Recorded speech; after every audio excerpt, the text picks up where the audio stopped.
আজকে রান্না করব আমার আম্মুর জন্য বোয়াল মাছ দিয়ে আলু তরকারি। তো আমার আম্মুর অনেক পছন্দের একটা তরকারি এটা। তো আমার আম্মু বোয়াল মাছ অনেক বেশি পছন্দ করে, সে আর কি বলতেছিল যে আলু দিয়ে বোয়াল মাছ খাবে। তো ভাবলাম যে আমি রান্না করে খাওয়াই। তো আম্মু তো একা একাই রান্না করে সব সময়, যেহেতু আমি ওইখানে থাকি। তো এখানে যেহেতু আসছে, তো ভাবলাম যে আম্মুর জন্য রান্না করাই যাক। তো এই তো রান্না করার জন্য আমি এখানে আম্মুই আর কি সব কুটাকুটি করে দিয়েছিল, আমি শুধু রান্না করি আর কিছুই না। তো সব কিছু আম্মু একদম রেডি করে দিয়েছিল। আর হচ্ছে এখানে আলুটা আমি চিকন চিকন করে, সরি আম্মু আর কি চিকন চিকন করে কেটে দিয়েছিল। আর আমি এখানে হচ্ছে প্যানটা বসিয়ে দিলাম। তো প্যান বসিয়ে আমি এখানে তেল আর হচ্ছে পেঁয়াজটা দিয়ে একটু ভাজাভাজি করে নিলাম। তো এই তো ভাজাভাজি করে দেন হচ্ছে এখানে আদা রসুন বাটা দিয়ে আর একটু ভাজা ভাজা করে এখানে হচ্ছে মশলা কষাবো। তো মশলা কষানোর জন্য আমি এখানে আর কিছুটা পানি দিয়ে দিলাম। তো কিছুটা পানি দিয়ে দেন হচ্ছে এখানে আমি গুঁড়া মশলাগুলো অ্যাড করব। এখানে হচ্ছে হলুদ গুঁড়া, তারপরে হচ্ছে মরিচ গুঁড়া আর হচ্ছে লবণ, সব কিছু মিলিয়ে আমি এটা হচ্ছে ভালো করে মশলাটা কষাবো। একটু ঝাল বেশি করে দিয়েছি, আম্মু ঝালটা একটু বেশি খায়, যেহেতু এখানে আমি আলু দিচ্ছি তো আলুতে মশলা একটু বেশি লাগে। তো এই তো আমি একটু ভালো করে মশলাগুলো একদম সুন্দর করে কষিয়ে নিব। তো এই তো আর হচ্ছে আরেকটা কথা, আমি হচ্ছে বোয়াল মাছ খাই না, বোয়াল মাছটা আমার কাছে তেমন একটা ভালো লাগে না।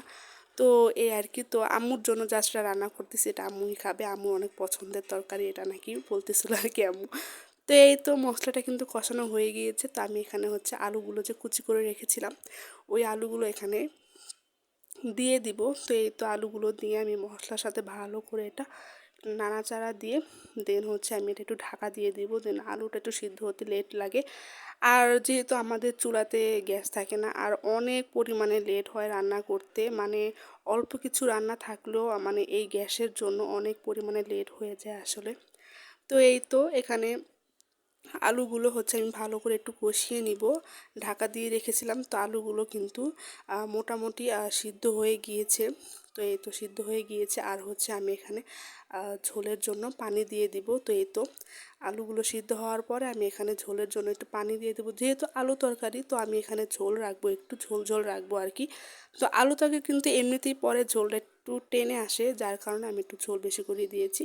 তো এই তো ঝোলটা দেওয়ার পরে হচ্ছে আমি এখানে টমেটো কুচি করে রেখেছিলাম, ওইগুলো টমেটো কুচি আর হচ্ছে কাঁচামরিচগুলো উপর দিয়ে দিয়ে দিলাম। তো এখন টমেটোটা কিন্তু আমি আগে দিইনি, দেন হচ্ছে টমেটোটা গলে যাবে, আর আমি চাইছিলাম যে টমেটোটা একটু আস্ত আস্ত থাকবে, দেন তাহলে একটু ভালো লাগে। তো এই তো আর টমেটোটা দেওয়ার পর একটা বলক আসার পর আমি এখানে যে মাছগুলো ছোটো ছোটো করে কেটে আর কি আম্মু ভেজে রেখেছিল, তো এই তো এই মাছগুলো আর কি আমি এখানে দিয়ে দিলাম। তো মাছগুলো দিয়ে দেন হচ্ছে আমি সব কিছুর সাথে আবার একটু নাড়াচাড়া দিয়ে মিশিয়ে নিব মশলার সাথে আর কি। তো এই তো এটা কিন্তু একদম প্রায় রান্না হয়ে গিয়েছে। আর আম্মু কিন্তু খেয়ে অনেক মজা হয়েছিল বলেছিল আর কি। আমি তো খাইনি, আমি তো বোয়াল মাছটা পছন্দ করি না। তো যারা বোয়াল মাছ পছন্দ করেন তারা কিন্তু এইভাবে আলু দিয়ে রান্না করতে পারেন, এটা কিন্তু আসলে অনেক মজা লাগে। ও আচ্ছা, নামানোর আগে কিন্তু আমি ধনিয়া পাতা কুচিও দিয়েছিলাম। তো এই তো ধনিয়া পাতা কুচি দিয়ে দেন হচ্ছে আমি এটা নামিয়ে ফেলছিলাম আর কি। আর এটা লুকটা কিন্তু অনেক সুন্দর আসছে। তো এটা রিভিউটা আম্মুই দিয়েছে, আসলে অনেক মজা হয়েছিল বলছিল আর কি। তো আপনাদের সবার কাছে কেমন লাগলো অবভিয়াসলি জানাবেন। তো আসসালামু আলাইকুম।